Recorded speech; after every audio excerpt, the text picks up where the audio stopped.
My 30F semi-disabled mother, 65F, moved in with me. My BF, 34M, hasn't been handling well. How do I handle this? I want to try and be as brief as possible, but there's a bit of nuance. I'm an only child to a single mother. My parents divorced when I was really young and my mom was the person who raised me. I'm very aware of the sacrifices she made to ensure I succeeded in life, despite how poor we were. Maybe 5 years ago, my mom had a stroke and a series of TIAs. These changed her personality somewhat and caused some mobility issues. She doesn't exactly qualify for disability because she is still able to walk around and take care of herself. She could theoretically hold a job, etc. She has about a year and a half until she qualifies for Social Security. We're in the US. My mom started her own baking business in 2019 after working as a baker for 20 years. This obviously failed in 2020. She coasted for a bit before becoming the live-in caregiver for my gran until she died, and then the executor of my gran's estate. That brings us to now. She was living in my gran's house, which sold.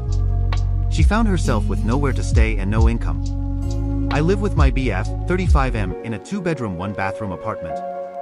We have been dating for 2.5 years. I am very much the breadwinner. I estimate that I pay around 80% of household expenses. I make $50 an hour, he makes $21. I also work from home, so I generally take care of making dinner, doing dishes, shopping for groceries, etc. If my partner does any of these tasks, it is under my direction. We originally agreed my mom could come stay for a month while she found a job. She has struggled to find a job, she can't be on her feet, and has limited use of her dominant hand, and her last 25 years work experience is as a pastry chef. She's been applying every day, and she's had a few interviews, but no serious leads. We have had a lot of discussion about this, mostly that I am unable and unwilling to kick my elderly, disabled mother out with nowhere else to go. We have other family, but I am the only one with a spare bedroom. This has caused a ton of tension between BF and me. He has really started to be generally unpleasant to be around all the time. He's very moody, prone to outbursts.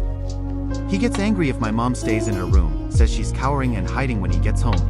He's even more angry if she and I are on the couch together when he gets home. I feel like I'm a stranger in you and your mom's house. If I go into my mom's room to talk for a little bit, he says I'm ignoring him. Along with this, he started to tell me almost daily that I don't do things with him enough. I don't kiss him enough, snuggle enough, talk to him enough, etc., etc. Anytime I am doing something fun or for myself, he will start a big fight. It feels like living with a storm cloud, and I constantly feel like I'm dropping the ball in like 7 different arenas. This all came to a head this weekend because he was driving me to a photo shoot. I had been working on making this big, crazy costume, and a friend volunteered to take some pictures of me wearing the costume.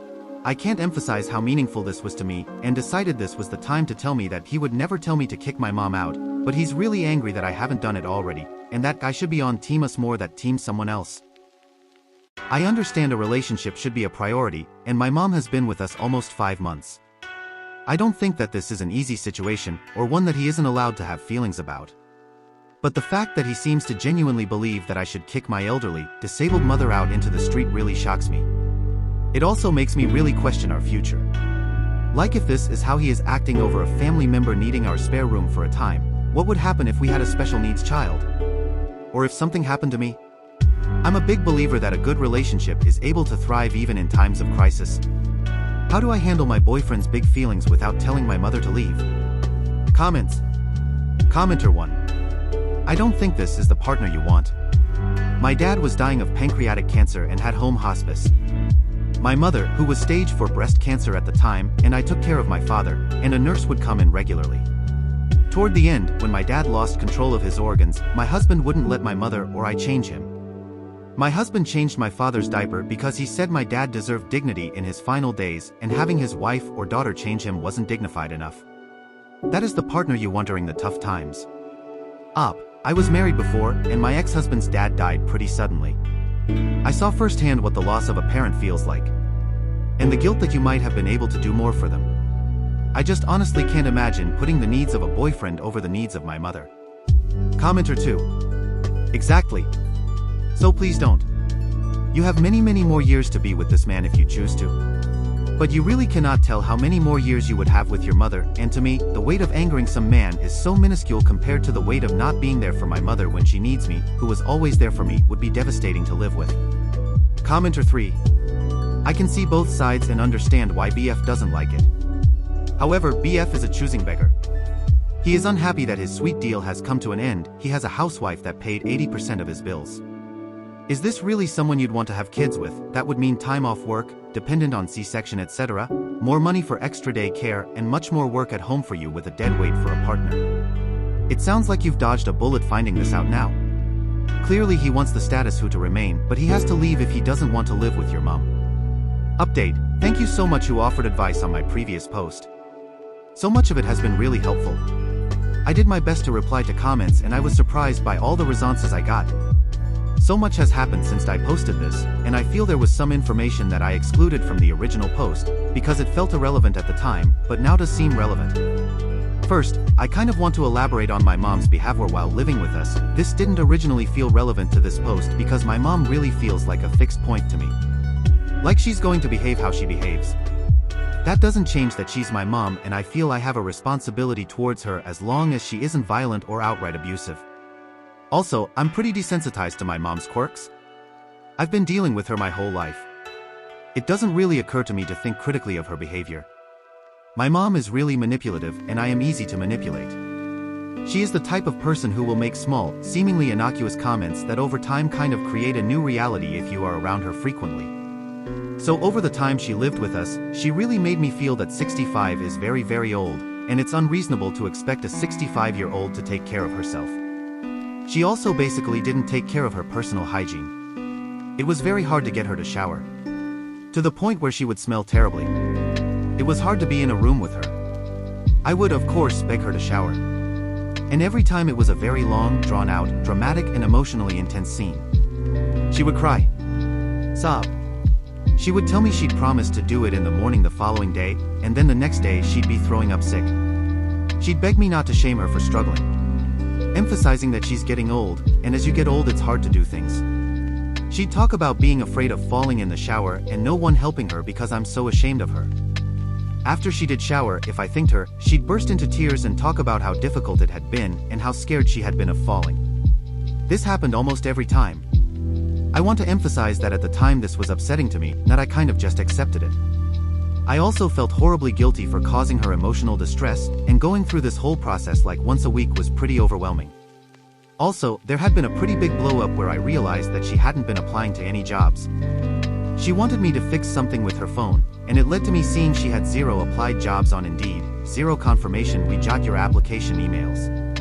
None of that. I asked her to furnish any proof that she'd been applying and she couldn't.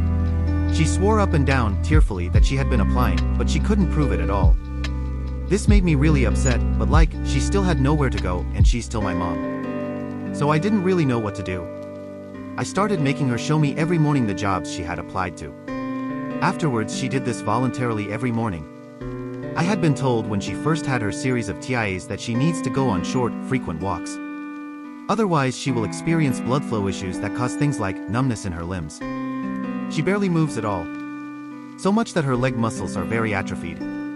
I have offered to go on walks with her, buy her a walker, etc., but she always declines. It's worthy of note that I work from home. So I was around her constantly. She was the only person I talked to other than BF, sometimes for weeks. And when BF came home, he was usually really short-tempered. So for me this created a reality where my mom was feeble, elderly, shouldn't be expected to care for herself. Trying her best. And BF was pissy, irritable, mean. Kind of ungrateful about everything I did for him and for our relationship. My mom would comment frequently about how hard I work to have dinner ready when he gets home, and how he never appreciates it.